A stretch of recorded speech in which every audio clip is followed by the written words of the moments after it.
അപ്പൊ അങ്ങനെ ഒരാൾ പറയും. അപ്പൊ പിന്നെ വേറൊരാളോട് കൂടും, ശരിയാ ഞാനും ഇങ്ങനെ കുറെ ദിവസമായിട്ട് ചിന്തിക്കുകയാണ്, അങ്ങനെ ജീവിക്കുന്ന ആരുമില്ല. ഇപ്പൊ 2 പേരെ. അപ്പൊ മൂന്നാമത് ഒരാളോട് കൂടും. അപ്പൊ 3 പേരോട് അങ്ങ് കൂടിയിട്ട് പറയും, ഓ അങ്ങനെ ജീവിക്കുന്ന ആരുമില്ല. അങ്ങനെ പറഞ്ഞ് നമ്മൾ ചിന്തിക്കുന്നത് ഇങ്ങനെ ജീവിക്കുന്ന ആരും ഇല്ല എന്ന്. അതങ്ങനെ ചിന്ത വരാൻ ഒരു കാരണമുണ്ട്.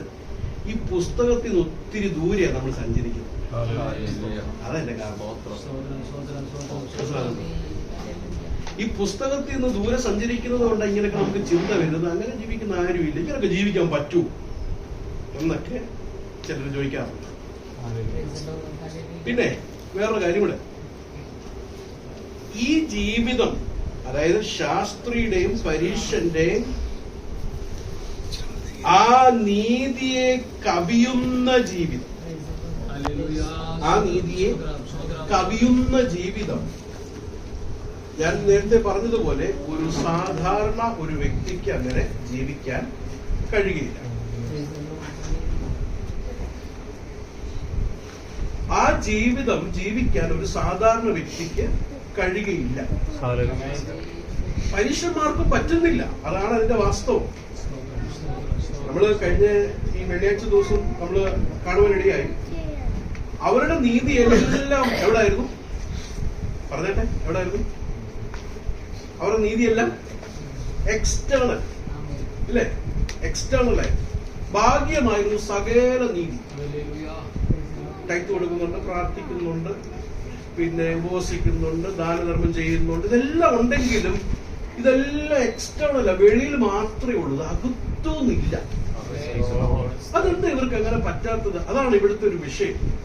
ഈ ദൈവരാജ്യത്തിൽ വരുന്ന ദൈവമക്കൾക്ക് ഇങ്ങനെ ജീവിക്കണമെങ്കിൽ ദൈവത്താൽ ജനിച്ചെങ്കിൽ മാത്രമേ പറ്റത്തുള്ളൂ. സ്വതന്ത്രം.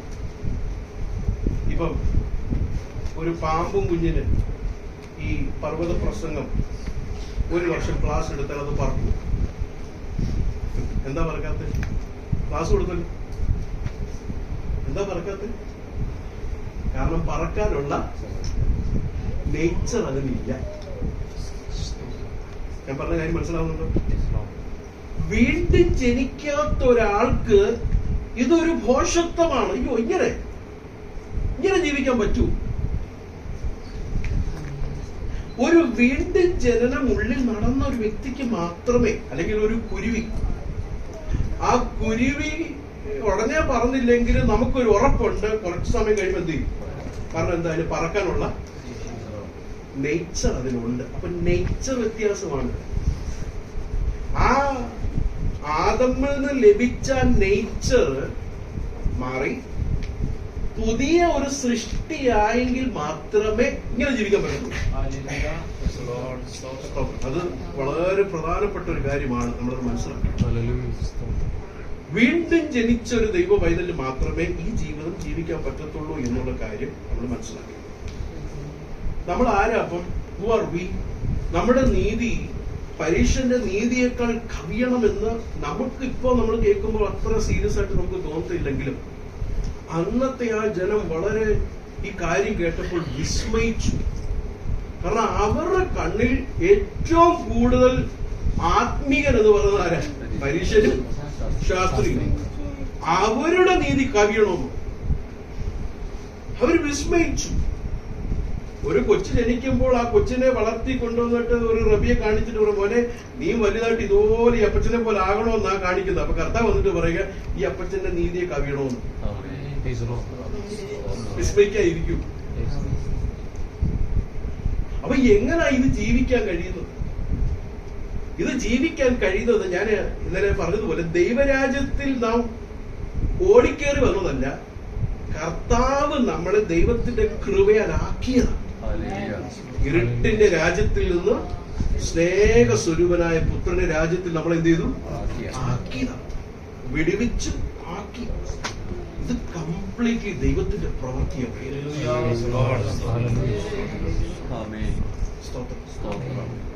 നമ്മുടെ ഒരു കോൺട്രിബ്യൂഷൻ ഇല്ല. നമ്മുടെ ഏക കോൺട്രിബ്യൂഷൻ എന്തുവാ?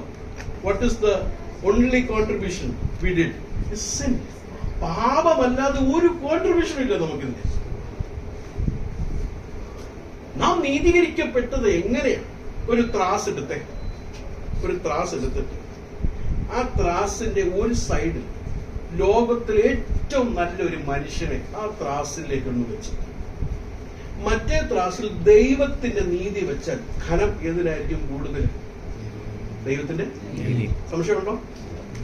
എന്നാൽ ഇതുപോലെ 1000 പേരെ വെച്ചോ, 1000 നല്ല മനുഷ്യർ, വെരി ഗുഡ്, ഇവരെ 1000 പേരെ വെച്ചാലും ഘനം എവിടെ ആയിരിക്കും കൂടുതൽ? അപ്പൊ ഒരു മനുഷ്യനും ദൈവസന്നിധിയിൽ നീതീകരിക്കപ്പെടാൻ പറ്റത്തില്ല സ്വന്തം പ്രവർത്തിയാൽ. ക്ലിയർ അല്ലേ? റോമർ 3 പറയുന്നത് നീതിമാൻ ആരുമില്ല. ആ വേർഡ് എനിക്ക് ഭയങ്കര ഇഷ്ടമാണ്. ആരുമില്ല എന്ന് പറഞ്ഞാൽ നമ്മൾ പറഞ്ഞില്ല 2-3 പേര് എനിക്കറിയാം കത്താണ്. പക്ഷെ അവിടെ പറയുന്നത് ആരെന്തുവാ? ഒരുത്തം പോലും ഇല്ല. നന്മ ചെയ്യുന്നവനില്ല. അടുത്ത വേർഡ്, നന്മ ചെയ്യുന്നവനില്ല, ഒരുത്തം പോലും ഇല്ല. നോക്കിക്കേ, ഇപ്പൊ മനുഷ്യരുടെ മുമ്പിൽ നന്മയും നല്ലതുമൊക്കെ തോന്നുമ്പോൾ നീതിമാനായ ദൈവത്തിന്റെ മുൻപേ എല്ലാ മനുഷ്യരും നീതി കെട്ടവരാണ്. നമ്മളൊരു പിക്ചർ ഞാൻ തന്നിട്ട് നമുക്ക് ഇതിലേക്ക് വരാം. റോമർക്ക് എഴുതിയ ലേഖനം 5-ാം അധ്യായം ഇതിലേക്ക് വരുമ്പോൾ 4 പിക്ചർ നമ്മളെ കുറിച്ച് കാണാം. 5:6 നാം ബലഹീനർ. ഒന്നാമത്തെ പിക്ചർ നമ്മളെ കുറിച്ച് എന്തായിരുന്നു? നമ്മൾ ആരായിരുന്നു? നമ്മൾ പാട്ട് പാടാറില്ലേ? ബലഹീനൻ എന്ന് കരുതിയ. അപ്പൊ ഈ ബലഹീനൻ നമ്മൾ ഉദ്ദേശിക്കുന്നത് എന്തുവാ? ഈ ബലഹീനത എന്ന് ഇവിടെ ഉദ്ദേശിക്കുന്നത് നമ്മുടെ സ്വന്തം ബലം കൊണ്ട് നീതീകരിക്കപ്പെടാൻ പറ്റത്തില്ലായിരുന്നു. തക്ക സമയത്ത് ദൈവം തന്റെ പുത്രനെ നമുക്ക് അയച്ചു. You are helpless. അടുത്ത ചിത്രം അവിടെ തന്നെ ഉണ്ട്, 6-ാം വാക്യത്തിൽ. ബലഹീനരായിരിക്കുമ്പോൾ തന്നെ ക്രിസ്തു തക്ക സമയത്ത് അഭക്തർ. രണ്ടാമത്തെ ചിത്രം നമ്മളെ കുറിച്ച് എന്താണ്? അഭക്തർ, അൺഗോഡ്ലി എന്ന് പറഞ്ഞ ദൈവം ഇല്ല. റിലീജിയസ് കാര്യങ്ങളൊക്കെ മുറക്കി നടക്കുന്നുണ്ട്, പക്ഷെ എന്തില്ല? ദൈവം ഇല്ലാതെ ജീവിതം. 3-ാമത്തെ ചിത്രം അതിന്റെ 8-ാം വാക്യം. ക്രിസ്തു അടുത്തത് പാപികൾ, സിന്നേഴ്സ്. ഈ എല്ലാ ചിത്രവും വിശദീകരിക്കേണ്ടതാണ്, ഞാൻ ഓടിച്ചു പറയുക. സിന്നേഴ്സ്. ഒന്നാമത്തെ ചിത്രം ഹെൽപ്ലെസ്, 2 അൺഗോഡ്ലി അഭക്തർ, 3 പാപികൾ. 10-ാമത്തെ വാക്യം നോക്കിക്കേ. ശത്രുക്കൾ. We were enemies. നമ്മൾ ആരായിരുന്നു? ശത്രുക്കളായി. നമ്മുടെ ആ പഴയ മനുഷ്യന്റെ 4 പിക്ചർ എവിടെ കാണും? എന്നാൽ 5-1 നോക്കിക്കേ. വിശ്വാസത്താൽ നീതീകരിക്കപ്പെട്ടിട്ട് നമ്മുടെ കർത്താവായ യേശു ക്രിസ്തു മൂലം നമുക്ക് ദൈവത്തോട് സമാധാനമുണ്ട്. എങ്ങനെ? It is by faith. വിശ്വാസത്താൽ. അപ്പൊ നമ്മളെ എല്ലാരും കൂടെ ഈ ത്രാസിലോട്ടൊന്ന് വെച്ചേ, എന്നിട്ട് ദൈവത്തിന്റെ നീതി വെച്ചേ, എവിടെ ആയിരിക്കും കാലം കൂടുതൽ? ദൈവത്തിന്റെ നീതിക്കായിരിക്കും അല്ലേ? ഒറ്റ ഒരെണ്ണം പോകത്തില്ല സ്വർഗത്തിൽ. നമ്മളെല്ലാം നരകത്തിന് വേണ്ടി വിധിക്കപ്പെട്ടവരാ. What we deserve is hell. We don't deserve God's mercy. We don't deserve God's grace. We deserve hell. കാരണം നമ്മൾ ചെയ്തതെല്ലാം അത് തന്നെയാണ്. നരകത്തിലേക്ക് വിധിക്കപ്പെട്ടവരായിരുന്നു നമ്മൾ. അപ്പൊ ദൈവത്തിന്റെ ഈ ത്രാസിലേക്ക് നമ്മളെല്ലാം വെച്ച് ഈ സൈഡിലേക്ക് കർത്താവിന്റെ നീതി വെക്കുമ്പോൾ ദൈവത്തിന്റെ നീതി ഒരിക്കലും എന്റെ പ്രവൃത്തി കൊണ്ട് ഒരിക്കലും ഇത് ഒന്നും ആവത്തില്ല. അപ്പൊ അതിന് ദൈവം ചെയ്ത ഒരു കാര്യം ഞാൻ പ്രിയരെ പറയട്ടെ. അതാണ് സുവിശേഷത്തിന്റെ മഹത്വം. തന്റെ ഏകജാതനായ പുത്രനെ ഈ ഭൂമിയിലേക്ക് അയച്ചു. 33 കൊല്ലം ഒരു പാപം പോലും ചെയ്തില്ല. He did not sin anything. He did not sin at all. പാപം അറിഞ്ഞില്ല, പാപം ചെയ്തില്ല, പാപം അവനിലില്ല.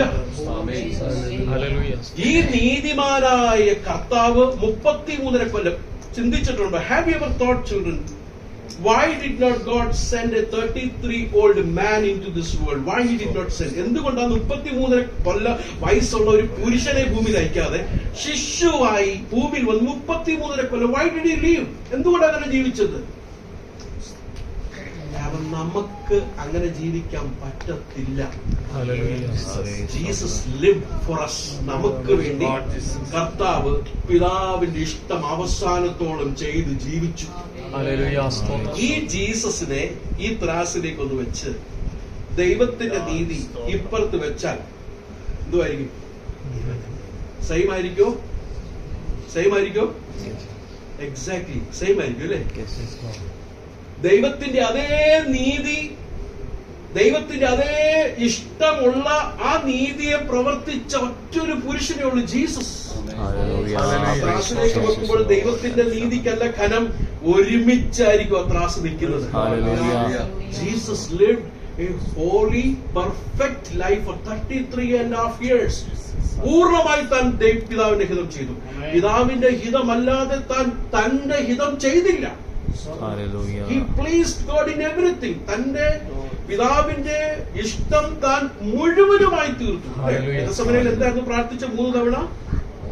അതിൽ അവസാനം എന്തോ പറഞ്ഞത്? Let not my will but let your will be done. എന്റെ ഇഷ്ടം. ഈ ജീസസിൽ വിശ്വസിക്കുന്നവർക്ക് ഈ ജീസസിന്റെ നീതി സൗജന്യമായി ലഭിക്കുന്നു. പാപം അറിയാത്തവരെ പാപമാക്കിയിട്ട് പാപികളായ നമുക്ക് നീതീകരണം ലഭിച്ചു. ആ ട്രാൻസാക്ഷൻ കണ്ടോ? എന്റെ പാപം ജീസസിന്റെ മേളിലേക്കും ജീസസിന്റെ നീതി എന്റെ മേളിലേക്കും ചുമത്തി, അങ്ങനെ ദൈവത്തിന്റെ കൃപയാൽ ഞാൻ നീതിമാനായി. അങ്ങനെ നീതീകരിച്ചവരോട് പറയുകയാണ്, ഇനി നിങ്ങൾ അങ്ങോട്ട് ഈ നീതീകരണത്തിൽ ക്രിസ്തുവിൽ ആശ്രയിച്ച് ജീവിക്കണം. പരീക്ഷയുടെ നീതിയല്ല, ശാസ്ത്രിയുടെ നീതിയല്ല, പാപിയുടെ നീതിയല്ല, ചുങ്കക്കാരുടെ നീതിയല്ല. Righteousness of Jesus. ജീസസ് എങ്ങനെ ജീവിച്ചു അതുപോലെ ജീവിക്കണം. അതാണ് നമ്മൾ പഠിച്ചു വരുന്നത്. അതിന് ഞാൻ ഇന്ന് നിങ്ങളുടെ മുമ്പിൽ പറയാൻ ആഗ്രഹിക്കുന്നത് 7-ാം അധ്യായം അതിന്റെ 14-ാമത്തെ വാക്യം ഒന്നുകൂടെ വായിച്ചു. 14-ാമത്തെ വാക്യം 7:14. ജീവങ്കലേക്ക് പോകുന്ന ഇടുക്കവും വഴി എന്താണ്? അപ്പൊ ഇന്നലത്തെ ആ കാര്യം മനസ്സിലായല്ലോ. എളുപ്പമുള്ള വഴി, ഇടുക്കമുള്ള വഴി. ഓക്കെ,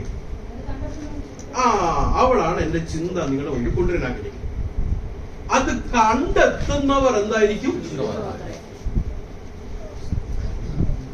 ആ പ്രസംഗം കേട്ടിട്ട് നല്ല പ്രസംഗമാണെന്ന് പറയുന്നവർ ഒത്തിരി പേര് കാണും. നല്ല മെസ്സേജ് ആയിരുന്നു കേട്ടോ, അങ്ങനെ പറയുന്നവർ ഒത്തിരി പേര് കാണും. പക്ഷെ കണ്ടെത്തുന്നവർ ചുരുക്കം. ഇത് സത്യം പറഞ്ഞാൽ നമ്മളെ ഭയപ്പെടുത്തണം. ജീവനിലേക്ക് പോകുന്ന വഴി കണ്ടെത്തുന്നവർ ചുരുക്കം. അതിന് ആ 7-ന്റെ 13-ാമത്തെ അവസാനത്തെ ആ ഈ പാട്ടൊന്ന് വായിച്ച്. വഴി വിശാലവും അതിൽ കൂടെ കടക്കുന്നവർ എത്ര? അനേകരാ. ഡിഫറൻസ് മനസ്സിലായോ? വിശാലമുള്ള വഴിയിലേക്ക് പോകുന്ന എത്ര? അനേകർ. അവരെന്തോ ചിന്തിക്കുന്നത്? എങ്ങോട്ടാ പോകുന്ന? ജീവനിലേക്ക്. അവര് കുഴിയിലോട്ടാ പോകുന്നത് പറഞ്ഞാൽ അവർ ആ വഴി തിരഞ്ഞെടുക്കും. അവര് ഇപ്പോ ഒരു ഡിസപ്ഷനിലാണ്. അവര് ചിന്തിക്കുന്നത് പോകുന്ന ജീവനിലേക്കാണെങ്കിലും അത് എത്തിക്കുന്നത് എവിടേക്കാണ്? നാശത്തിലേക്കാണ്. അവിടെ അനേകരുണ്ട്. പോപ്പുലറാണ് ആ വഴി. ആ വഴി എന്താണ്? പോപ്പുലറാണ്. ആൾക്കാർക്ക് ഇഷ്ടമാണ് കേൾക്കാൻ. എന്നാൽ ഇടുക്കമുള്ള ആ വഴിയിലേക്ക് പോകുന്നത് എത്ര പേരാണ്? ചുരുക്കം. അത് കണ്ടെത്തുന്നവർ ചുരുക്കം. There are few who will find it. ഞാൻ നിങ്ങളുടെ മുമ്പിൽ 3 കാരണം കാണിക്കാം എന്തുകൊണ്ടാണ്. അതിൽ കൂടുതലുണ്ട്, പക്ഷെ നമ്മുടെ സമയപരിധിക്കുള്ളിൽ നിന്ന് 3 കാരണം എന്തുകൊണ്ടാണ് ആ ജീവനിലേക്ക് പോകുന്ന വഴി ചുരുക്കമായ ആൾക്കാര് അത് കണ്ടെത്താനുള്ള കാരണമെന്ത്? ഒന്നാമത്തെ കാരണം ആ 7-ാം അധ്യായം അതിന്റെ 15-ാമത്തെ വാക്യം ഒന്ന് വായിച്ചു. 7:15. കള്ളപ്രവാചകന്മാര് എന്തുകൊണ്ടാ ഇത് പറഞ്ഞിട്ട് ഉടനെ കള്ളപ്രവാചകന്മാരെ സൂക്ഷിച്ചുകൊള്ളണമെന്ന് പറഞ്ഞു? കാരണം ഈ കള്ളപ്രവാചകന് ഈ ഇടുക്ക് വഴി കാണിക്കത്തില്ല. He will never show you narrow way. അവ അവൻ കാണിക്കുന്ന വഴിയെല്ലാം വിശാലമുള്ള വഴിയാണ്. അതുകൊണ്ടാ പറഞ്ഞ് സൂക്ഷിക്കണം. പ്രവാചകൻ എന്ന് ഞാൻ ഇവിടെ ഉദ്ദേശിക്കുന്നത്, അപ്പൊ ഞാൻ ഇതിന്റെ ഇടയ്ക്കുള്ള ഒരു കാര്യം പറയാൻ സംശയം വരാൻ സാധ്യതയുണ്ട്. പുള്ളി പ്രവചനത്തിൽ വിശ്വസിക്കാത്ത ആളാണെന്ന് തോന്നുന്നു. അങ്ങനൊന്നുമല്ല. ഞാൻ പ്രവചനത്തിൽ വിശ്വസിക്കുന്ന ആളാണ്, രോഗശാന്തിയിൽ വിശ്വസിക്കുന്നതാണ്, അന്യഭാഷയിൽ ഞാൻ ആരാധിക്കും, പരിശുദ്ധാത്മാവിന്റെ എല്ലാ ഗിഫ്റ്റും ഇന്നും ദൈവസഭയിൽ പ്രവർത്തിക്കുന്നു എന്ന് ഞാൻ വിശ്വസിക്കുന്നു. എന്നാൽ ഇവിടെ ദൈവജനത്തെ വിശാല വഴി കാണിക്കുന്ന വ്യക്തികളെയാണ് ഞാൻ നിങ്ങളെ ചൂണ്ടിക്കാണിക്കുന്നത്. എന്തുകൊണ്ടാണ്? ചുരുക്കം ചിലർ ആ ജീവനിലേക്ക് പോകുന്ന വഴി കണ്ടെത്തുന്നതിന്റെ കാരണം, ഒന്നാമത്തെ കാരണം ബിക്കോസ് ഓഫ് ഫാൾസ് പ്രോഫറ്റ്സ്, കള്ളപ്രവാചകൻ. ഈ കള്ളപ്രവാചകൻ എന്നൊക്കെ ഞാൻ പറയുമ്പോൾ ഒരു വ്യക്തിയോ ചില വ്യക്തികളെ അല്ല ഞാനിവിടെ ചൂണ്ടിക്കാണിക്കുന്നത്. പ്രസംഗിക്കുന്ന, പഠിപ്പിക്കുന്ന, ഇവൻ പാട്ടുപോലും എഴുതുന്ന അവരെല്ലാവരെയും അതിൻ്റെ അകത്ത് ഉൾപ്പെടുത്തും. പ്രവചിക്കുന്ന, ഭാവി പറയുന്ന ഒരു വ്യക്തിയെ മാത്രമല്ല, പ്രസംഗിക്കുകയും പഠിപ്പിക്കുകയും പാട്ട് എഴുതുകയും. അതെന്ന് പറഞ്ഞ പാട്ട് എഴുതുകയും. ഗോർഡൻ ഡീഫി എന്ന് പറഞ്ഞ ഒരു ദേവദാസൻ പറഞ്ഞത്, show me your church song, I will tell you what is the theology of the church. എന്ന് പറഞ്ഞാൽ നിങ്ങളുടെ പാട്ട് എന്നെ ഒന്ന് കാണിക്കും, ഞാൻ പറയാം നിങ്ങളുടെ സഭയിൽ എന്തോ പഠിപ്പിക്കുന്നത്. പാട്ട് വളരെ ഇമ്പോർട്ടന്റ് ആണ് കേട്ടോ. പാട്ടിലുള്ള, ഫ്ലൂട്ടിലുള്ള ആ സൗണ്ടും തബലയുടെ സൗണ്ടിലും അല്ല നമ്മൾ പോകേണ്ടത്. അതിൽ എഴുതിയിരിക്കുന്നത് പുസ്തകമായിട്ട് ചേരുന്നുണ്ടോ എന്ന് അറിയണം. അപ്പൊ പാട്ട് എഴുതുന്നവരുമുണ്ട്, പാട്ട് പാടുന്നവരുമുണ്ട്, പ്രസംഗിക്കുന്നവരുമുണ്ട്, ഉപദേശിക്കുന്നവരുമുണ്ട്, ഭാവി പറയുന്ന എല്ലാ ഗ്രൂപ്പിലും അതിൽ പെടും. ഇതില് ഉള്ളവരെ, ഈ വിശാല വഴി കാണിക്കുന്നവരെ നോക്കി ഇടുക്ക് വഴി കാണിക്കാത്തവരെ സൂക്ഷിച്ചു കൊള്ളണം. അവരെ നോക്കണം. ഇവര് ഈ പ്രസംഗിക്കുന്നത് എന്തുവാ? ഇടുക്ക് വഴിയാണോ? പ്രസംഗിക്കുന്നത് വിശാലമുള്ള വഴിയാണ്. ഏത് വഴിയാണ് എന്റെ മുമ്പിൽ പ്രൊജക്ട് ചെയ്തത്? ഞാൻ അല്പം ഡീറ്റെയിൽ ആയിട്ട് പോകാം. എന്താണ് ഈ പ്രവാചകൻ എന്ന് ഇവിടെ ഉദ്ദേശിക്കുന്നത്? പുറപ്പാട് പുസ്തകം 4-ാം അധ്യായത്തിന്റെ 14 തൊട്ട് 16 വരെയുള്ള വാക്യങ്ങളിൽ നമ്മൾ വായിക്കുമ്പോൾ, മോശ ദൈവത്തെ പോലെയും അഹരോൻ മോശയുടെ വക്താവ്, സ്പോക്സ് പേഴ്സൺ ഓഫ് മോസസ്. അപ്പം മോശ എന്തോ പറയുമോ അഹരോൻ അത് കേട്ടിട്ട് അതുപോലെ ജനത്തോട് എന്ത് ചെയ്യണം? പറയണം. അഹരോൻ എന്തെങ്കിലും ഇതിനകത്ത് ആഡ് ചെയ്യാൻ പറ്റൂ? അഹരോൻ ഒരു ആഡും ചെയ്യാൻ പറ്റത്തില്ല, ഒന്ന് സബ്ട്രാക്ട് ചെയ്യാൻ പറ്റത്തില്ല. മോശ പറഞ്ഞ അതേപോലെ ദൈവത്തിൽ നിന്ന് മോശ കേൾക്കും, മോശ അഹരോനോട് പറയും, അതേപോലെ മൗത്ത് പീസ് ആയിട്ട് പറയും. ഒരു ഉദാഹരണത്തിന് ഇപ്പൊ നമ്മുടെ ചർച്ചിൽ മൈക്ക് യൂസ് ചെയ്യുന്നുണ്ട് അല്ലെ? ആ മൈക്ക് ഞാൻ പറയുന്ന കാര്യം അതുപോലെ പറയണം അല്ലെ? ഞാൻ പറയുന്നതും മൈക്ക് പറയുന്നത് വ്യത്യാസമാണെങ്കിൽ എന്തോ എന്റെ പ്രശ്നം, എന്റെ വിഷയം എന്താ പ്രശ്നമുണ്ട്? അപ്പൊ പ്രവാചകൻ എന്നിവിടെ ഉദ്ദേശിക്കുന്നത് ദൈവത്തിന്റെ വചനത്തെ, ദൈവത്തിന്റെ വാക്കിനെ അതേപടി, അതേപോലെ ജനത്തെ അറിയിക്കുക, ജനത്തോട് പറയുക എന്നാണ് ഒരു പ്രവാചകന്റെ ദൗത്യം. എന്നാല്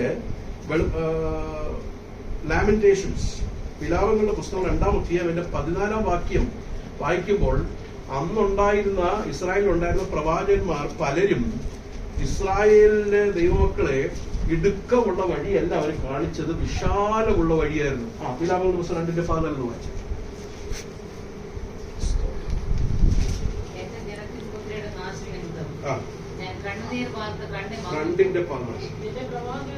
നിന്റെ പ്രവാചകന്മാർ, അവിടെ വേർഡ് കണ്ടോ? എന്റെ പ്രവാചകൻ എന്നല്ല, പിന്നെ ഈ ചിലർക്ക് ഡോക്ടർമാരുണ്ടല്ലോ, ഞങ്ങളുടെ ഡോക്ടർ എന്നൊക്കെ പറയത്തില്ല, ഫാമിലി ഡോക്ടർ എന്ന് പറയുന്നവരൊക്കെ ചിലർക്ക് അവരുടെ തന്നെ പ്രവാചകന്മാരുണ്ട്. എന്ത് ആവശ്യം ഉണ്ടെങ്കിലും വിളിക്കും. സ്കൂളിൽ എവിടെ അഡ്മിഷൻ എടുക്കേണ്ട, സ്കൂളിലെ യൂണിഫോം ഏത് കളറാന്നൊക്കെ പറയും. മനസ്സിലാകുന്നുണ്ടോ? എല്ലാം പറയും. ഇപ്പൊ കുവൈറ്റിൽ നിൽക്കണം, ഖത്തറിൽ എത്ര നാൾ നിൽക്കണം, ഇവിടുന്ന് എങ്ങോട്ട് എപ്പോ പോകണം, അതെല്ലാം കൺട്രോൾ ചെയ്യുന്നത് ഇന്ത്യയിലാണ്. അല്ലെങ്കിൽ എവിടുന്നെങ്കിലും വരും. എന്റെ പ്രവാചകൻ, നിന്റെ പ്രവാചകനോ? അടുത്തത്, നിനക്ക് ഭോഷത്വവും വ്യാജവും ദർശിച്ചിരിക്കുന്നു. അടുത്തത്, അവർ നിന്റെ പ്രവാസം മാറ്റുവാൻ തക്കവണ്ണം നിന്റെ അകത്തെ എന്ത് ചെയ്തില്ല? അപ്പൊ പ്രവാചകന്റെ ജോലി എന്തുവാ? അകൃത്യം വെളിപ്പെടുത്തുക. അകൃത്യം വെളിപ്പെടുത്താത്ത കൊണ്ട് ഇവരിപ്പോ എവിടെ പോയിരിക്കുക? സന്തോഷമില്ലല്ലേ കേട്ടിട്ട്? ഇന്ന് വിടുതലുണ്ടെന്ന് പറഞ്ഞാൽ നല്ല സന്തോഷം എനിക്കറിയാം. അകൃത്യം വെളിപ്പെടുത്താത്തത് കൊണ്ട് ഇവരതോടെ പോയി, പ്രവാസത്തിലേക്ക് പോയി. ഇന്ന് അനേകരും ഈ വചനത്തിന്റെ വെളിച്ചത്തിൽ ഞാൻ പറയാം, ആത്മീക പ്രവാസത്തിലേക്ക് പോയി. കാരണം അകൃത്യം വെളിപ്പെടുത്തിയില്ല. പ്രവാചകന്റെ ജോലി അകൃത്യം വെളിപ്പെടുത്തുക എന്നാ. എന്റെ പപ്പ ഒരു കാര്യം പറയാം. താൻ ആയിരുന്ന സഭയില് വെള്ള ഷർട്ട്, വെള്ള പാന്റ്, വെള്ള സോക്സ്, വെള്ള തൂവാല, മുട്ടിലിരുന്ന് ആരാധിക്കുന്നു. അവിടെ ഒരു വ്യക്തി വന്ന് തലേ കൈ വെച്ചിട്ട് മകനെ എന്ന് പറഞ്ഞപ്പോ പുള്ളി അങ്ങ് പോയി കരഞ്ഞു. നിന്റെ വേദനകൾ ദൈവം അറിയുന്നു. അപ്പൊ ഒന്ന് കണ്ണു പറഞ്ഞു, ഇതാരോടെ ഈ പറയുന്നത്? നോക്കിയപ്പോ ആരെന്നറിയോ? കഴിഞ്ഞ ആഴ്ചയില് ഈ അച്ഛൻ നല്ലതുപോലെ അമ്മാമ്മയെ പൂശി. ഈ അമ്മാമ്മ വീട്ടിൽ വന്ന എന്റെ മമ്മിയുടെ ദുഃഖമൊക്കെ പറഞ്ഞു. പക്ഷെ പ്രവാചകൻ എന്ത് പറഞ്ഞു? നിന്റെ വേദനകളെല്ലാം ഞാൻ അറിയുന്നു. അപ്പൊ ഈ മനുഷ്യൻ എന്തോ ചിന്തിക്കുന്ന അറിയാമോ? എടാ, ഒരു പൂശിയ ദൈവത്തിന് എന്നോട് സ്നേഹമുണ്ടല്ലോ. അപകടം മനസ്സിലായോ? അകൃത്യം വെളിപ്പെടുത്തിയില്ല. ഞാൻ പലപ്പോഴും ചിന്തിക്കുന്നത് നമ്മുടെ പെന്തക്കോസ്തുകാർക്ക് ശമരിയക്കാരി സ്ത്രീയുടെ വിവരം പോലും പലപ്പോഴും ഇല്ല. ഇപ്പോഴുള്ളവരോ നിന്റേതല്ല എന്ന് പറഞ്ഞപ്പോ ശമരിയക്കാരി എന്തോ പറഞ്ഞത്? ഞാൻ കാണുന്നു നീ ആരാണ്? ഒരു പ്രവാചകൻ എന്ന് കാണുന്നു എന്ന് പറഞ്ഞാൽ അവളുടെ അകൃത്യത്തെ യേശു തമ്പുരാൻ വെളിപ്പെടുത്തിയപ്പോൾ അവർക്ക് മനസ്സിലായി ഇത് സാധാരണയല്ല, ഇത് പ്രവാചകനാണ്. നമുക്കെങ്ങനെ മനസ്സിലായി? ശമരിയയിൽ നിന്നെ വലുതായിട്ട് ഉയർത്താൻ പോവുകയാണ്, 2 നില കെട്ടിടം തരാൻ പോവുകയാണ്, ഇപ്പൊ ഒന്നേ ഉള്ളത്, ഒരു വണ്ടി കൂടെ നിനക്ക് തരും, അപ്പൊ നമ്മളൊരു പ്രവാചകനാണ്. ഞാൻ അതാ പറഞ്ഞത്, ഈ വചനത്തിൽ നിന്ന് ദൂരെ സഞ്ചരിക്കുകയാണ്. പ്രവാചകൻ എന്ന് പറഞ്ഞാൽ ആരാ? പ്രവാചകൻ എന്ന് പറഞ്ഞാൽ ഭാവി കേവലം പറയുന്നതല്ല. എന്റെ വിഷയം അതല്ലാത്ത ഞാൻ പോകുന്നില്ല. പ്രവാചകൻ എന്ന് പറഞ്ഞാൽ ഇപ്പോൾ എന്റെ സിറ്റുവേഷൻസ്, എന്റെ ദൈവത്തോട് അടുത്തിരിക്കേണ്ട ഇല്ലാതിരിക്കുന്ന അനുഭവങ്ങളെ വചനത്തിൽ കൂടെ ചൂണ്ടിക്കാണിച്ച് എന്നെ യഥാസ്ഥാനപ്പെടുത്തുന്നതാ പ്രവാചകൻ. അല്ലാതെ ഈ ഭൗതികമായിരിക്കുന്ന നന്മകൾ എന്നെ കണ്ണി കാണിച്ചിട്ട് സ്തോത്രം അങ്ങനെ എന്നെ മുമ്പോട്ട് നാശത്തിലേക്ക് വിടുന്നതല്ല, വിശാല വഴി കാണിക്കുന്നതല്ല. പറയും ഇടുക്കമുള്ള വഴി കൂടെ നീ പോകണമെന്ന് പറയും. അത് പറഞ്ഞാൽ പറ്റൂ? അത് പറഞ്ഞ എന്നെ പിന്നെ നിങ്ങൾ വിളിക്കും? അത് പറഞ്ഞാൽ നമ്മൾ വിളിക്കത്തില്ല. അപ്പൊ മാക്സിമം വിശാല വഴി കാണിക്കണം. അപ്പൊ ഇവിടെ നോക്കിക്കേ, നിന്റെ അകൃത്യം അവർ വെളിപ്പെടുത്തിയില്ല. എന്നിട്ട് എഹെസ്കേൽ പ്രവാചകന്റെ പുസ്തകം 22-ാം അധ്യായം 28-ാമത്തെ വാക്യം, 22-28. ആ 22-28. അതിലെ പ്രവാചകന്മാർ വ്യാജം ദർശിച്ചും കള്ളപ്രശ്നം പറഞ്ഞും യഹോവ അരുളി ചെയ്യാതിരിക്കെ യഹോവയായ കർത്താവ് ഇപ്രകാരം അരുളി ചെയ്യുന്നത് പറഞ്ഞുകൊണ്ട് അവർക്ക് കുമ്മായം തേക്കുന്നു. ആ വേർഡ് കണ്ട, കുമ്മായം. നല്ല ട്രാൻസ്ലേഷൻ, കുമ്മായം. അതായത് എന്റെ ഒരു പച്ചക്കറിയും പറയാം. മതില് പണിയുമ്പോ ഇതിനിടയ്ക്ക് സിമെന്റ് കയറ്റണ്ടേ? സിമെന്റ് കയറ്റിയാൽ ഇത് എന്ത് ചെയ്യാൻ പറ്റത്തുള്ളൂ? ഉറക്കത്തുള്ളൂ, നിൽക്കത്തുള്ളൂ. പക്ഷെ ഇവര് വന്ന് എന്ത് പറയുന്നത്? സിമെന്റ് വേണ്ട അച്ഛാ, കുമ്മായം തേച്ചാൽ മതി. അപ്പൊ നമ്മള് പറയും സ്തോത്രം, ഇതുപോലൊരു ദേവദാസനെ കണ്ടില്ല. കാരണം കുമ്മായം തേക്കാനേ പറഞ്ഞുള്ളൂ, സിമെന്റ് തേക്കാൻ പറഞ്ഞില്ല. ഈ കുമ്മായം തേച്ചിട്ട് പോകും, കാണാനും ഭംഗിയാ, പറയുകയും ചെയ്യും. ഇത്ര പെട്ടെന്ന് എങ്ങനെ ഇവര് ഇത്ര നന്മകളൊക്കെ കിട്ടി? കുമ്മായം തേച്ചിട്ടാ പോയത്. പക്ഷെ ഒറ്റ ഒരു കാറ്റ് വന്നാ മതി, ഇതെന്തായി തീരും. ഞാൻ പറഞ്ഞത് നിങ്ങൾക്ക് മനസ്സിലാകുന്നുണ്ടോ? യഥാർത്ഥ പ്രവാചകൻ കുമ്മായം തേക്കാൻ പറയത്തില്ല, ഇതിന്റെ അകത്ത് നിറയ്ക്കേണ്ട കാര്യം. മതിലുകളെ പണിയാൻ പറയും. എവിടാണ് മതിൽ ഇടിഞ്ഞിരിക്കുന്നത് കാണിക്കും, മതിൽ താണിരിക്കുന്നത് എവിടാണെന്ന് കാണിക്കും. കുടുംബജീവിതത്തിൽ താണിരിക്കുന്നെങ്കിൽ അത് പറയും, അവിടെ അങ്ങനെ ഒരു പ്രശ്നമുണ്ട്. വ്യക്തിപരമായ ജീവിതത്തിൽ വചനത്തിൽ കൂടെ ശോധന ചെയ്ത് വിവേചിച്ചിട്ട് പറയും, ഇവിടെയാണ് പ്രശ്നമെന്ന് തിരുവചനത്തിൽ കൂടെ പറയും. അങ്ങനെ പറയുമ്പോൾ, അയ്യോ എന്റെ കർത്താവേ, എന്റെ അകൃത്യങ്ങളെ അവിടുന്ന് വെളിപ്പെടുത്തിയല്ലോ, അതിന് താന്നിരിക്കുന്നതും തകർന്നിരിക്കുന്നതും അവിടുന്ന് കരുണയാൽ എനിക്ക് വെളിപ്പെടുത്തി തന്നല്ലോ, അവിടുത്തെ ദാസനെ എന്നെ ഉപയോഗിച്ചതിനായി സ്തോത്രം, ഇത് പണിയാൻ എനിക്ക് കൃപ നൽകണമേ. അങ്ങനെ പറയുമ്പോൾ കാറ്റടിക്കും, തിരമാലയടിച്ചാലും ഈ മതിൽ വീഴത്തില്ല. കുമ്മായം തേക്കുന്ന ഒരു പ്രവാചകനെയും വിളിക്കരുത്. കുമ്മായം തേക്കുന്ന ഒരു പാട്ടും കുമ്മായം തേക്കുന്ന ഒരു പ്രസംഗവും അല്ല നമുക്ക് വേണ്ടത്. കർത്താവ് യേശു ക്രിസ്തു കാണിച്ച മാതൃകയും അപ്പോസ്തലന്മാർ പ്രസംഗിച്ച മാതൃകയും നമ്മുടെ വചനത്തിൽ എഴുതിയിരിക്കുന്ന ആ ഇടുക്കമുള്ള വഴി കണ്ടെത്തുവാൻ ഈ ദിവസങ്ങളിൽ കർത്താവ് നമുക്ക് ബലപ്പെടുത്തുവാൻ. ഇനി യെഹെസ്കേൽ പ്രവാചകന്റെ പുസ്തകം 13-ാം അധ്യായത്തിലേക്ക് വരാം. വാക്യങ്ങൾ വായിച്ച് നമ്മൾ പോകുന്നതേ ഉള്ളൂ, അത് ഡീറ്റെയിൽ ആയിട്ട് നമ്മൾ പോകുന്നില്ല. യെഹെസ്കേൽ പ്രവാചകന്റെ പുസ്തകം 13-ാം അധ്യായം അതിന്റെ 4 മുതലുള്ള വാക്യം. അവിടെ കണ്ടോ, നിന്റെ പ്രവാചകന്മാർ. യഥാർത്ഥ പ്രവാചകന് എപ്പോഴും പീഡയാണ്, പക്ഷെ കള്ള പ്രവാചകൻ ഭയങ്കര ഫേമസും. അതങ്ങനെ യഥാർത്ഥ പ്രവാചകനെ ഉപദ്രവിക്കും. യെരമ്യാവ്, യെഹെസ്കേല്, യെശയ്യാവ് എല്ലാവരും ഉപദ്രവിക്കും. ഇവൻ പുതിയ നിയമത്തിലേക്ക് ഒരു യോഹന്നാനെ ഉപദ്രവിച്ചു, അവസാനം യേശു കർത്താവിനെ വെറുതെ വിട്ടില്ല. പക്ഷെ കള്ളപ്രവാചകൻ they will flourish, സമൃദ്ധിയെ. നിന്റെ പ്രവാചകനോ, അടുത്തത് ശൂന്യ പ്രദേശങ്ങളിൽ. ഇതെന്താ ഇതിന്റെ അർത്ഥം എന്ന് പറഞ്ഞാൽ, ഓൾറെഡി തകർന്നുപോയി, ഓൾറെഡി എന്ത് ചെയ്തിരിക്കുക, തകർന്നുപോയി.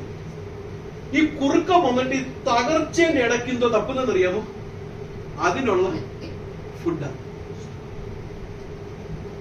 ഒരു കുടുംബം തകർന്നിരിക്കുക, ഈ തകർന്നതിന്റെ ഇടയ്ക്ക് പ്രവാചകൻ വന്നിട്ട് തപ്പുന്നത് അവരുടെ ഭദ്രതയോ അവരുടെ വിടുതലോ ഒന്നുമല്ല. അവന്റെ നോട്ടം ഇതിന്റെ ഇടയ്ക്ക് എനിക്കൊന്നും.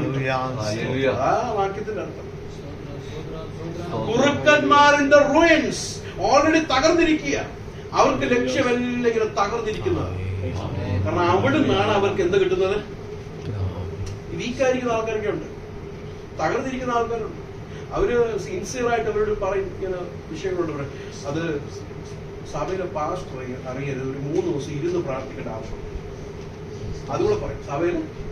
ഇതെല്ലാം എന്റെ ഈ 15 വർഷത്തെ ഈ ചർച്ച് മിനിസ്റ്ററിൽ ഞാൻ കണ്ട സഭയിലെ പാസ്റ്റർ വിശ്വാസത്തിൽ ഒരു കൂട്ടർ എന്നെ വിളിക്കും, ഇങ്ങനെ ഒരാൾ പറഞ്ഞിട്ട് പാസ്റ്റർ ഇങ്ങോട്ട് വാ. സഭയിലെ പാസ്റ്റർ അറിയരുത്, നമുക്ക് 3 ദിവസം ശക്തമായി പ്രാർത്ഥിക്കേണ്ട. പാവപ്പെട്ട വിശ്വാസം ചിന്തിക്കും, ശരിയാ പാസ്റ്റർ, ഞങ്ങളുടെ പാസ്റ്റർ അത്ര കൃപയൊന്നും ഇല്ല, അവർ അതും കാണിക്കും. പിന്നെ കൃപയുള്ള ദൈവദാസൻ. അങ്ങനെ 3 ദിവസമൊക്കെ ഇരുന്ന് പ്രാർത്ഥിച്ച് പൈസ എല്ലാം കൊണ്ടുപോയി കഴിഞ്ഞ ശേഷം അവൾ മനസ്സിലാകുക, അയ്യോ കൊടുക്കാനായിരുന്നു. പണിയാനല്ല വന്നത് കേട്ടോ, തകർക്കാനാ വന്നത്. എനിക്ക് പണ്ട് പരിചയമുള്ള ഒരു ദൈവദാസന്റെ അടുക്കിലേക്ക് ഇതുപോലെ ഒരു വ്യക്തി ഇരുന്നിട്ട് പുള്ളി പറഞ്ഞ, പാസ്റ്ററെ പായിടാം. ഓക്കെ പായിടാം, പ്രാർത്ഥിക്കാം. കണ്ണടച്ച് പ്രാർത്ഥിക്കുന്നു അങ്ങോട്ടൊന്നും വരുന്നില്ല. അപ്പം ഈ പുള്ളി പാസ്റ്റർ പറഞ്ഞു, എനിക്കിപ്പം മുറിഞ്ഞു പൊളിഞ്ഞാൽ. ഈ പാസ്റ്റർ പറഞ്ഞു, പാസ്റ്റർ വരും തൊട്ട് മുമ്പ് ഞാനും ഭാര്യയോട് ഒരുമിച്ച് ഈ പായെന്ന് പ്രാർത്ഥിച്ച് എല്ലാം ക്ലിയർ ആയിരുന്നു. അപ്പൊ മുറിഞ്ഞു പൊറിഞ്ഞാൽ വരുന്നെങ്കിൽ ആരുടെ പ്രശ്നം. ഭയങ്കര എന്താ പറയുന്നത്, സ്മാർട്ടാ, ഭയങ്കര കാര്യങ്ങളൊക്കെ ഇവരൊക്കെ എടുക്കും. പണ്ടൊക്കെ വീട്ടിലൊക്കെ ആയിരുന്നു വരുന്നത്, ഇപ്പൊ വീട്ടിൽ വരുന്നില്ല, വീട്ടിൽ തന്നെ ഉണ്ടല്ലോ, കയ്യിൽ തന്നെ ഉണ്ടല്ലോ. അപ്പൊ വളരെ ജാഗ്രതകൾ കർത്താവ് പറയും, സൂക്ഷിക്കണം. ക്രിസ്തീയ ജീവിതം സൂക്ഷിച്ച് ജീവിക്കണം അല്ലേ.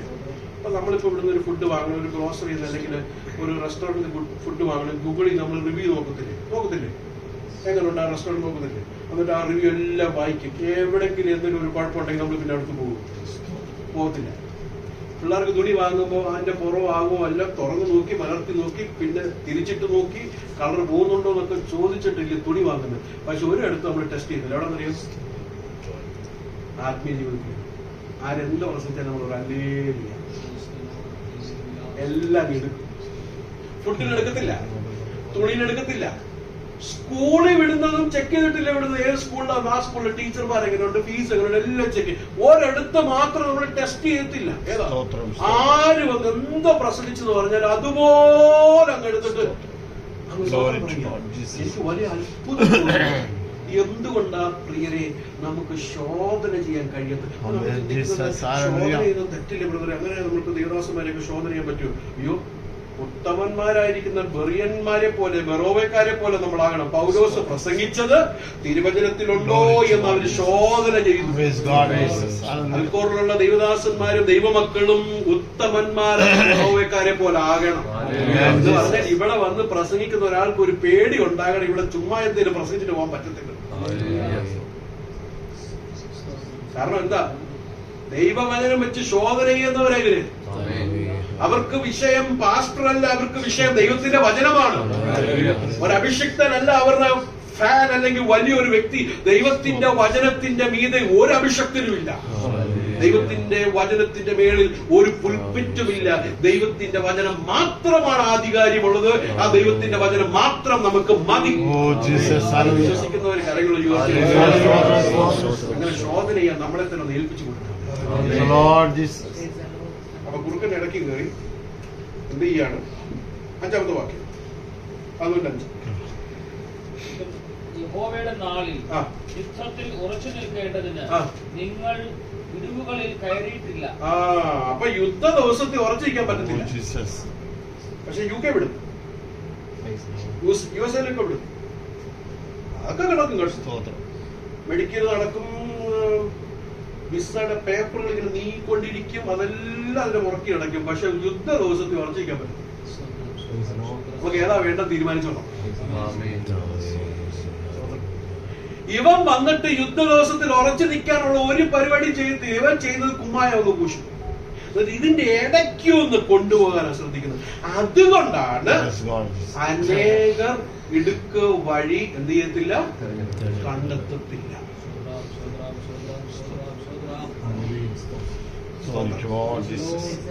എത്ര ദൈവമക്കൾ ഇതുപോലെ കുറുക്കം വന്ന് വിഴുങ്ങിയിട്ടുണ്ടെന്നറിയാം. ഇന്ന് രാത്രികാലം നമ്മളെ തന്നെ കർത്താവിന്റെ കരങ്ങളിൽ കേൾപ്പിക്കണം. കർത്താവെ, ഒരു വഞ്ചനയുടെ ആത്മാവ് പോലും എന്റെ ക്രിസ്തീയ ഓട്ടത്തെ നശിപ്പിക്കാൻ ഇടയാകാതെ കൃപയിൽ എന്നെ നടത്തുമാറാകണമേ. സത്യത്തിന്റെ ആത്മാവ് മാത്രം പറയുന്നു കേൾക്കുവാൻ, അതനുസരിക്കുവാൻ എനിക്ക് കൃപ നൽകുമാറാകണമേ നമുക്ക് പ്രാർത്ഥിക്കാം. നാട്ടുകാരും പണ്ട് പാടിയില്ലേ, സാധു അന്ധനായി തീർന്നിടല്ലേ ദൈവമേ. താഴോട്ട് വായിച്ചാട്ടെ. ഇസ്രായേൽ ഗൃഹത്തിനു വേണ്ടി മതിൽ കെട്ടിയിട്ടുമില്ല. അവർ വ്യാജവും കള്ളപ്രശ്നവും ദർശിച്ചിട്ട് യഹോവയുടെ അരുളപ്പാടെന്ന് പറയുന്നു. അത് പറയും, ഇത് യഹോവയുടെ അരുളപ്പാട്. സൗണ്ടൊക്കെ നല്ലോണം വരുത്തും. പക്ഷെ അത് യഹോവയാമോ പറഞ്ഞത്? അല്ല. അപ്പൊ കള്ളപ്രവാചകൻ എങ്ങനെ മനസ്സിലാക്കാൻ കഴിയും? വീട്ടിൽ നിങ്ങൾ വായിക്കണം, 11 വരെയുള്ള വാക്കുകൾ വീണ്ടും വായിക്കണം. കള്ളപ്രവാചകൻ എങ്ങനെ മനസ്സിലാക്കാൻ കഴിയും നമുക്ക്? ഈ പറയുന്ന ആൾ ഏത് വഴി എന്നോട് പ്രസംഗിക്കുന്നത്? ഒറ്റ കാര്യത്തിൽ നമുക്ക് ടെസ്റ്റ് ചെയ്യും. ഏത് വഴിയാണ്? വിശാലമുള്ള വഴിയാണോ അതോ ഞെരുക്കമുള്ള വഴിയാണോ അവതരിപ്പിക്കുന്നത്? അപ്പൊ ഒന്ന്, അനേകർ കണ്ടെത്താത്തതിന്റെ ഒന്നാമത്തെ കാരണം because of false prophet and false prophecy. അവർ വരുന്നത് എങ്ങനെയാണെന്ന് അവിടെ എഴുതിയിട്ടുണ്ടല്ലേ? 15-ാമത്തെ വാക്യം, 10:15.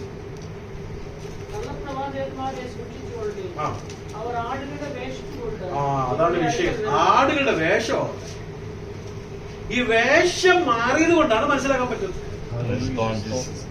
പ്രിറ്റൻഡ് ചെയ്യും ദൈവത്തിന്റെ ദാസന്മാരാണ്. അതുകൊണ്ടാണ് നമുക്ക് വളരെ വിവേചിക്കേണ്ട ആവശ്യം. അപ്പൊ രണ്ടാമത്തെ റീസൺ എന്തുകൊണ്ടാണ് ജീവനിലേക്ക് പോകുന്ന വഴി, ആ ഞെരുക്കമുള്ള വഴി കണ്ടെത്താൻ കഴിയാത്തത്? രണ്ടാമത്തെ റീസൺ, ലൂക്കോസിന്റെ സുവിശേഷം 18-ാം അധ്യായം അതിന്റെ 9 മുതലുള്ള വാക്യങ്ങൾ പെട്ടെന്ന് വായിക്കാം. നമുക്ക് കാര്യം അറിയാം, എന്നാൽ 9-ാമത്തെ വാക്യം മാത്രം. തങ്ങൾ നീതിമാന്മാരെന്ന് ഉറച്ച് മറ്റുള്ളവരെ ധിക്കരിക്കുന്ന. അപ്പൊ രണ്ടാമത്തെ കാരണം സ്വയനീതി, സെൽഫ് റൈച്ചസ്നെസ്. നമുക്കറിയാം, രണ്ടുപേരും പ്രാർത്ഥിക്കാൻ പോയി അല്ലേ? ഒന്ന് പരീക്ഷനും പോയി, ചുങ്കക്കാരനും പോയി. പരീക്ഷൻ തന്നെത്താൻ ഉറച്ചു നിൽക്കുക, ഞാൻ നീതിമാനാ, ഐ ആം റൈറ്റ്. കാരണം എന്താ? അവിടെ താഴോട്ട് എഴുതിയിട്ടുണ്ട്, ഞാൻ വായിച്ചോ. പരീക്ഷൻ നിന്നുകൊണ്ട് തന്നോട് തന്നെ. പ്രാർത്ഥിക്കുന്നത് തന്നോട് തന്നെ. വിചാരിക്കും കരയൊക്കെ ഉയർത്തി മേപ്പോട്ടൊക്കെ നോക്കിയാൽ തോന്നുന്നു ദൈവത്തോടാ, പക്ഷെ അല്ല, തന്നോട് തന്നെ. തന്റെ കാര്യങ്ങൾ തന്നെ പറയുക. എന്താ പറയുന്നത്? ദൈവമേ പിടിച്ചു പറിക്ക, മുതലായ ശേഷം മനുഷ്യരെ പോലെയോ ഈ ചുങ്കക്കാരനെ പോലെയും ഞാൻ അല്ലാത്തത് കൊണ്ട് ഞാൻ നിന്നെ വാഴ്ത്തുന്നു. അപ്പൊ ഇവന്റെ ആത്മീയത എന്താണെന്നറിയാമോ? ഇവൻ എന്താ ഇത് അനുസരിക്കുന്നതെന്നറിയാമോ? മറ്റുള്ളവരെക്കാൾ ഞാൻ ബെറ്റർ ആണെന്ന് കാണിക്കാൻ, മറ്റുള്ളവരെക്കാട്ടിൽ ഞാൻ നല്ലവനാണെന്ന് കാണിക്കാൻ വേണ്ടിയാണ് ഈ ആത്മീയ മൊത്തം ചമയുന്നത്. Self righteous, സ്വയനീതികരണം. അത് വലിയൊരു അപകടമാണ്. Self righteousness. ഞാൻ ഇതൊക്കെ ചെയ്യുന്നുണ്ട്, ഞാൻ ഇങ്ങനെയൊക്കെ ചെയ്യുന്നുണ്ട്, അതുകൊണ്ട് I M better than everybody, I M better than that person. ഞാൻ ആ വ്യക്തിയെക്കാട്ടിൽ നല്ലവൻ. അത് പരീക്ഷന്റെ ചിന്താഗതിയാണ്, അത് പരീക്ഷന്റെ തോന്നലാണ്. അവൻ സ്വന്തം സ്വയനീതീകരണത്തിൽ ഉറച്ചിരിക്കുകയാണ്. അവന് ദൈവത്തിന്റെ നീതിയിലല്ല ആശ്രയം. അവൻ ഒരിക്കലും പറയില്ല ദൈവത്തിന്റെ കൃപയാലാണ് ഞാൻ രക്ഷിക്കപ്പെട്ടെന്നല്ല പറയുന്നത്. എന്താ പറയുന്നത് അറിയാമോ? എന്റെ നീതി കാരണമാണ് ഞാനിപ്പോ നിൽക്കുന്നതെന്നാണ്. അല്ലേ അല്ല, ഇന്ന് നമ്മൾ നിൽക്കുന്നെങ്കിൽ അത് that is because of God's grace, ദൈവത്തിന്റെ കൃപയാണ്. നാളെ നാം നിൽക്കുന്നെങ്കിൽ അത് ദൈവത്തിന്റെ കൃപയാണ്. ഒരു നിമിഷം ദൈവത്തിന്റെ കൃപ നമ്മളിൽ നിന്ന് നീക്കിയാൽ ഈ ലോകത്തിൽ ഏറ്റവും വലിയ അഭക്തരായിരിക്കും നമ്മള്. പക്ഷെ ദൈവത്തിന്റെ കൃപയുള്ളത് കൊണ്ടാണ് ഇന്ന് നമ്മൾ നിൽക്കുന്നത്. By God's grace. മനുഷ്യൻ അങ്ങനല്ല. ഇവര് സ്വന്തം സ്വയം നീതീകരണം. അവൻ ജീവനുള്ള വഴി, ഇടുക്കമുള്ള വഴി അവൻ കണ്ടെത്തുകയില്ല. ചുങ്കക്കാരന് അടുത്തത് താഴ്ത്തു വായിച്ചു. ആഴ്ച 2 വട്ടം ഉപവസിക്കുന്നു.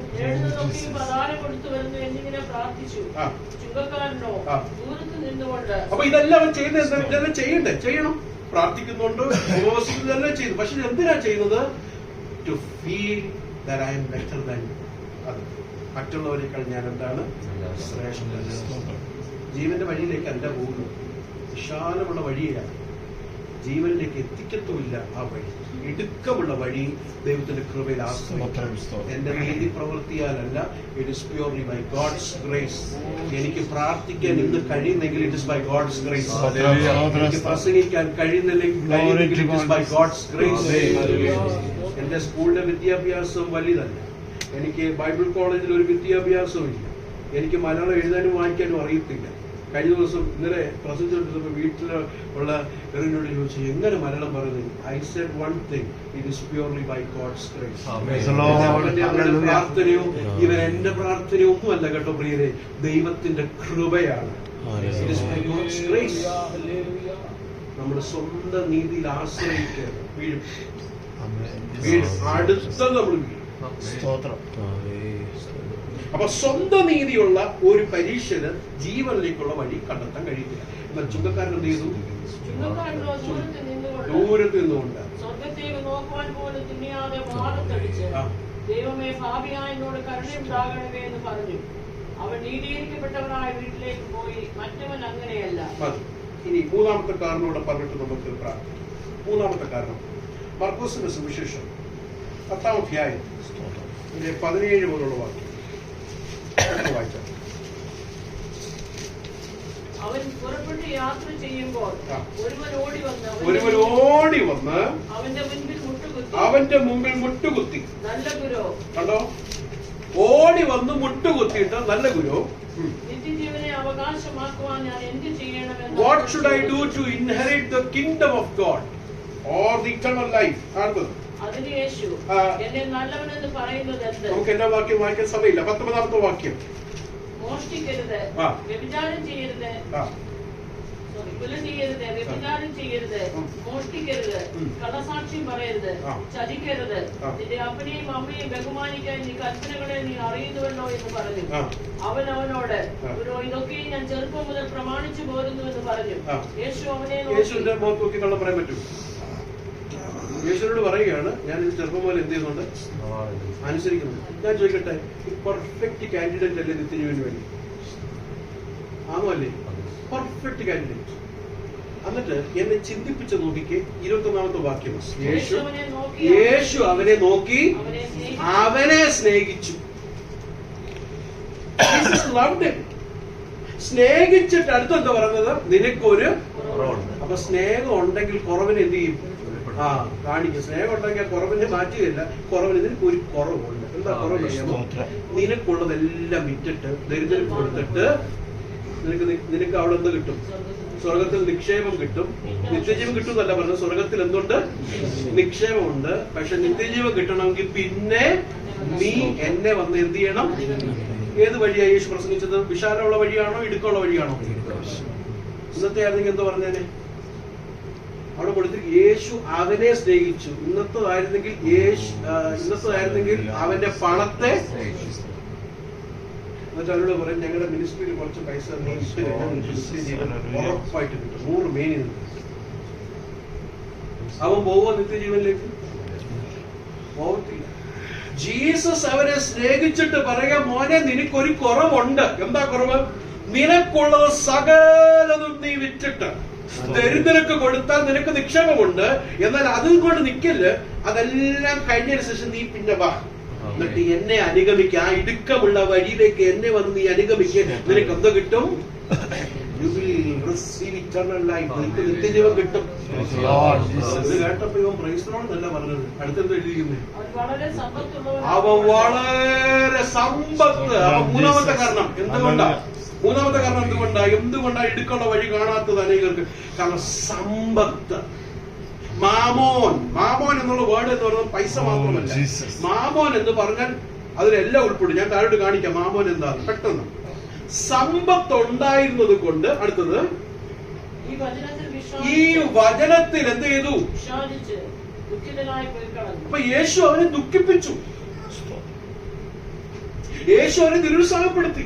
അവന്റെ കുറവിനെ കാണിച്ചപ്പോൾ അവന് വളരെ ദുഃഖം തോന്നി. കാരണം എന്താണെന്ന് അറിയാമോ? ഇവൻ ഈ കൽപ്പനകളെല്ലാം ചെയ്യുമ്പോൾ ഒന്നാമത്തെ കൽപ്പന എന്താ? What is the first commandment? ഒന്നാമത്തെ കൽപ്പന. What is the first commandment? Children, what is the first commandment?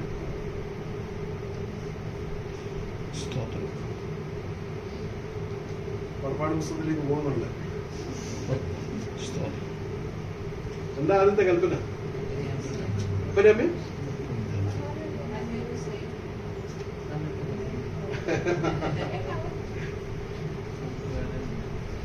എന്തോ ആദ്യത്തെ കൽപ്പന? Honor your father and mother, that is one.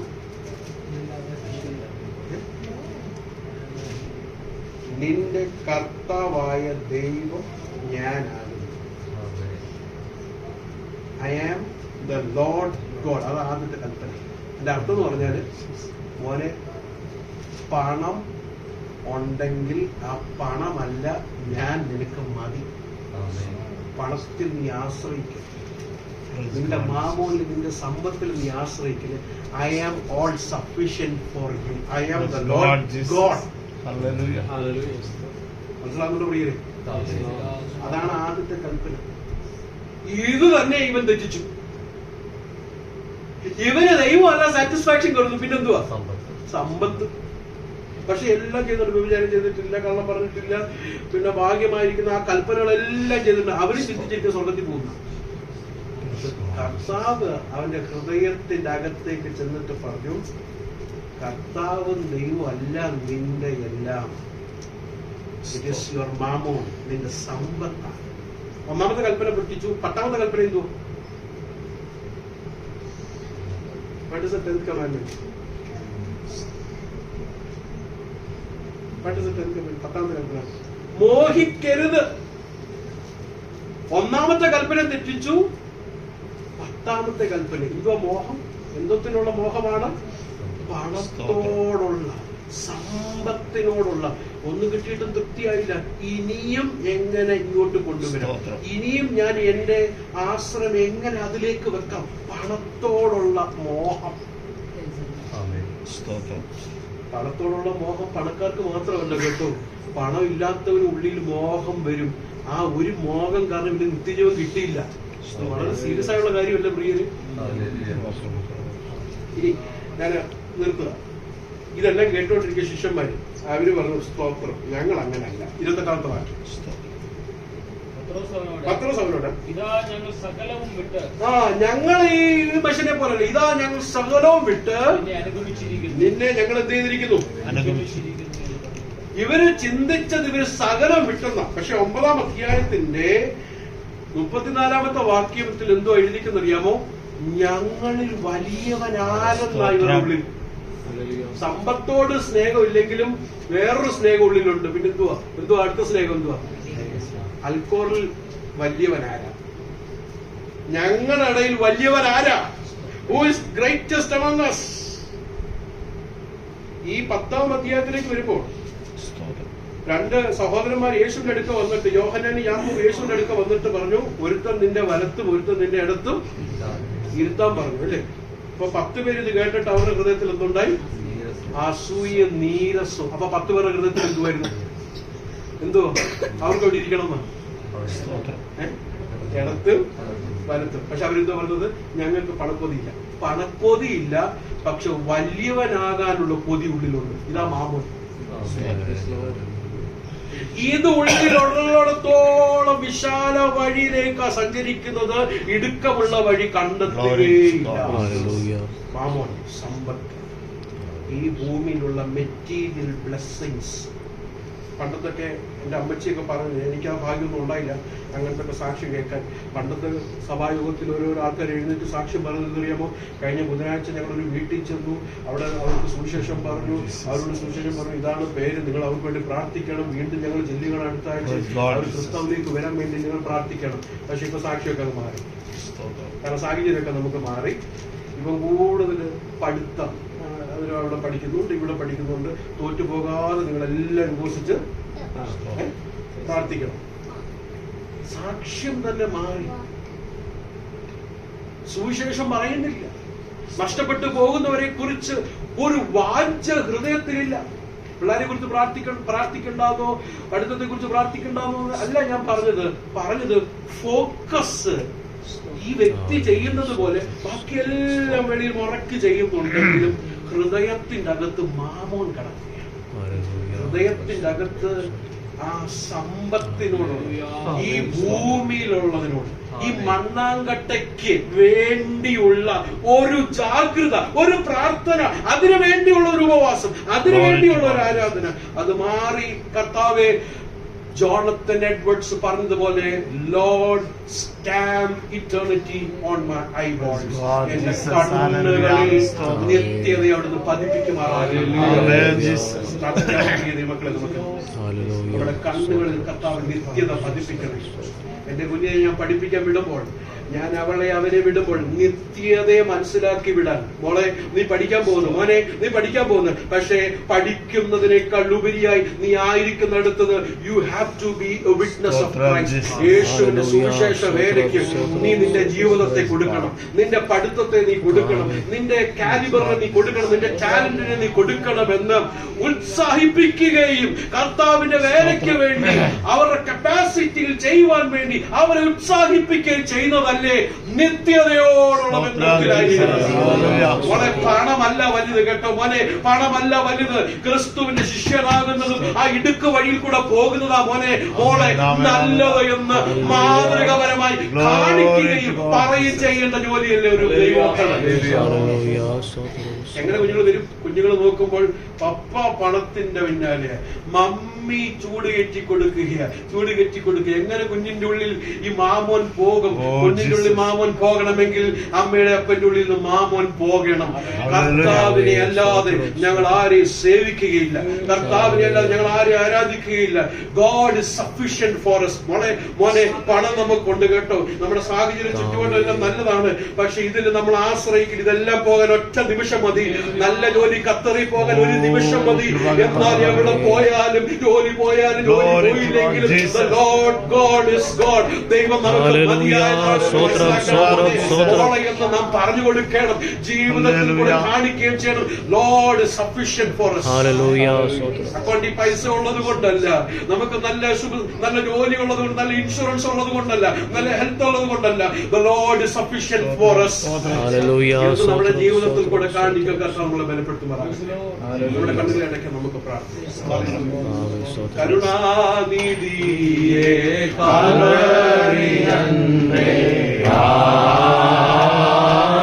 നീ മാത്രമാണ് എനിക്കാ